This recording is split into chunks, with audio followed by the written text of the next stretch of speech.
জলমগ্ন হাওড়ার জয়পুর ব্রিজের নিচে সার্ভিস রোড সেই ছবি আপনারা দেখতে পাচ্ছেন। হাঁটু সমান জল, দুর্ভোগে সাধারণ মানুষ, নিত্যদিন যাতায়াত করতে অসুবিধায় পড়তে হচ্ছে যানবাহনকেও। এই মুহূর্তে যে ছবি দেখতে পাচ্ছেন, বারবার প্রশাসনকে জানানো হয়েছে কিন্তু তারপরেও সুরাহা মেলেনি। বেহাল নিকাশি ব্যবস্থা এবং যার কারণেই জমা জল, আর এই জমা জলেই বিপত্তি। জমা জলে প্রায়শই গাড়ি খারাপ হচ্ছে। হাঁটু জল পেরিয়ে নিত্যদিন যাতায়াত করছেন স্থানীয় বাসিন্দারা, চরম দুর্ভোগে স্থানীয় বাসিন্দারা। এই মুহূর্তে আমাদের সঙ্গে রয়েছেন প্রতিনিধি প্রসেনজিৎ। আমি সরাসরি প্রসেনজিতের কাছে চলে যাব। প্রসেনজিৎ, যে ছবি আমরা দেখতে পাচ্ছি তা তো ভয়ঙ্কর। সার্ভিস রোড, যেখান থেকে নিত্যদিন প্রচুর যানবাহন যাতায়াত করে, সাধারণ মানুষ যাতায়াত করে, সেই সার্ভিস রোডের এই অবস্থা।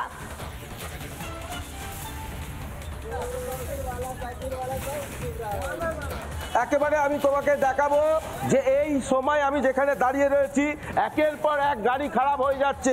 হাঁটুর ওপরে জল এবং হাঁটুর সমান একটুখানি জল এলেই কিন্তু বুক সমান হয়ে যাচ্ছে।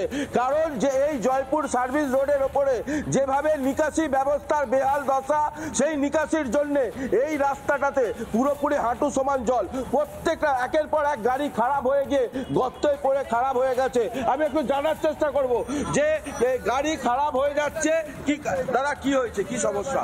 এখানে প্রচুর গর্ত আছে, প্রত্যেকদিন এমন এমন হচ্ছে, অ্যাক্সিডেন্ট হচ্ছে, মানুষ মরে যাওয়ার খাপ আছে। মানুষ মরে যাওয়ার খাপ, মানে প্রত্যেকদিন তো দুর্ঘটনা, প্রত্যেকদিন, মানে প্রত্যেক সেকেন্ড হচ্ছে। বাদ নেই স্যার, এইখানে এত বড় বড় গর্ত হয়ে গেছে। এই জায়গাটা যেখানে দেখবেন এত, মানে যে গাড়ি, কেন এরকমটা কেন?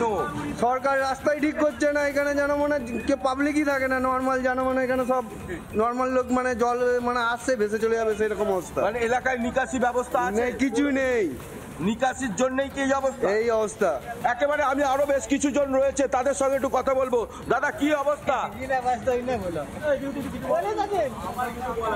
কি অবস্থা? আপনারা তো এই জলের ওপর দিয়ে যাতায়াত করছেন, এই রাস্তার মধ্যে দুর্যোগে সাধারণ মানুষ, বাইক চালক, তারাও কিন্তু এই বিপদের মুখে পড়তে হচ্ছে। দেখতে পাচ্ছে কি অসুবিধার মধ্যে, এক বুক হাঁটু সমান জল, এই মধ্যেই তাদেরকে যাতায়াত করতে হচ্ছে। গাড়ি চলছে না, যে কোনো মুহূর্তের মধ্যে বিপদ। একের পর এক গাড়ি খারাপ হয়ে গেছে, রাস্তার মধ্যে বড় বড় গর্তের মধ্যে পড়ে গেছে এবং সাধারণত মানুষ চলতে পারছে না।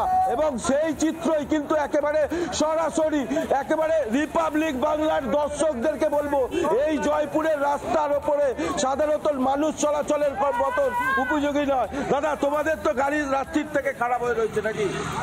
খারাপ বলতে আর কি বলবো, প্রায় 2.5-3 ঘন্টার মতন কোথায় আছে। 2.5-3 ঘন্টা রাস্তায় খারাপ হয়ে গেছে গাড়ি এই গর্তের জন্য। বুঝতেই পারছো যে 2.5-3 ঘন্টা হয়ে গেছে এই গাড়িটা খারাপ হয়ে গেছে। কিন্তু এই রাস্তাটা একমাত্র ভরসা। এখান থেকে তারা বিভিন্ন, এই দিক থেকে ডানকুনি চলে যাবে, বালি চলে যাবে, এই রাস্তা ধরে তারা চলে যাবে খড়গপুরের দিকে।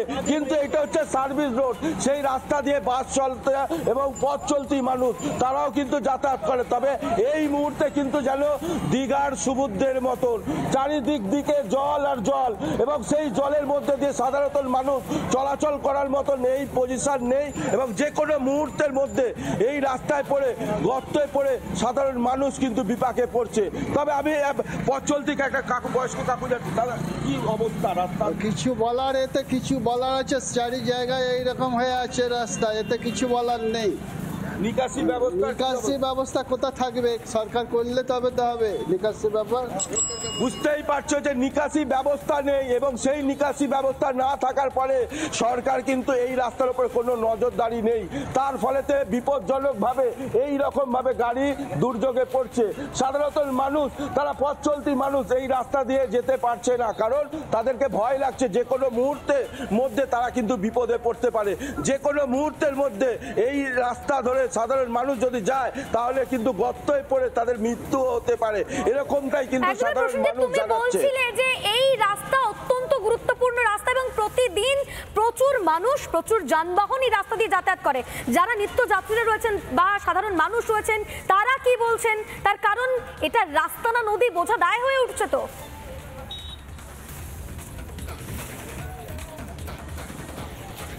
আমি একটু কথা বলার চেষ্টা করব। সাধারণ মানুষ যাচ্ছে, এই যে রাস্তা দিয়ে যাচ্ছেন, কি অবস্থা?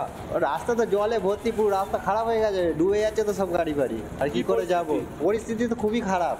কেন এই রাস্তা এরকম কেন? এই খাল বুঝিয়ে দিলে কি করে হবে? খাল বুঝিয়ে দিয়ে বড় বড় কারখানা তৈরি হয়ে যাচ্ছে, তো ওরকম হবে না?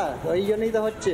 একেবারে তুমি বুঝতে পারছো যে খাল বুঝে এই সমস্ত প্রজেক্ট তৈরি করার ফলেতে আজকে এই সমস্ত রাস্তায় বিপজ্জনকভাবে গাড়ি চলাচল করতে পারছে না, যে কোনো মুহূর্তের মধ্যে দুর্ঘটনা ঘটছে এবং যেভাবে গাড়িগুলো যাচ্ছে এই গুরুত্বপূর্ণ রাস্তাতে সেইভাবে আরো দুর্ঘটনা ঘটতে পারে। প্রতিনিয়ত প্রত্যেক মুহূর্তের মধ্যে দুর্ঘটনা ঘটছে। তবে এলাকার মানুষ তারা কি বলছে আমি আরেকটু জানার চেষ্টা করব।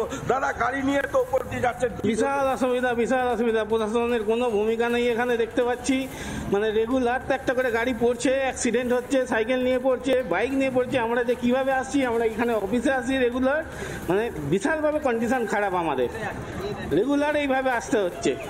কোনো ব্যাপারে তুমি বুঝতে পারছো যে এই রাস্তা ধরে যদি চলাচল করতে হয় তাহলে মৃত্যুকে সঙ্গে করে নিয়ে এই রাস্তা চলাচল করতে হবে, কারণ বাইক নিয়ে যেতে গেলে তাদেরকে কিন্তু এই রাস্তা ব্যবহার করলে হবে না, তাদেরকে হাইওয়ে দিয়ে ঘুরে আসতে হবে।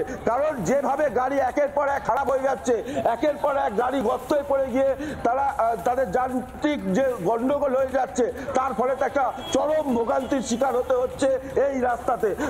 সেই ভয়াবহ ছবি আমরা দেখতে পাচ্ছি প্রসেনজিৎ তোমার মাধ্যমে। আপাতত তোমাকে ধন্যবাদ আমাদের সঙ্গে থাকার জন্য। অত্যন্ত গুরুত্বপূর্ণ রাস্তা, যে কথাতেই বোঝা গেল স্থানীয় মানুষজন তারাও বলছেন যে এই রাস্তা দিয়ে যাতায়াত করতে হয়, কিন্তু এখন প্রাণের ঝুঁকি নিয়ে তাদের যাতায়াত করতে হচ্ছে।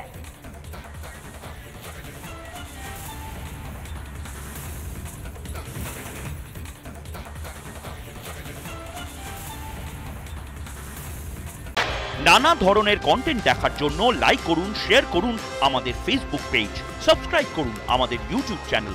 পাশাপাশি অন্যান্য ব্রেকিং নিউজের জন্য অবশ্যই চোখ রাখুন রিপাবলিক বাংলায়।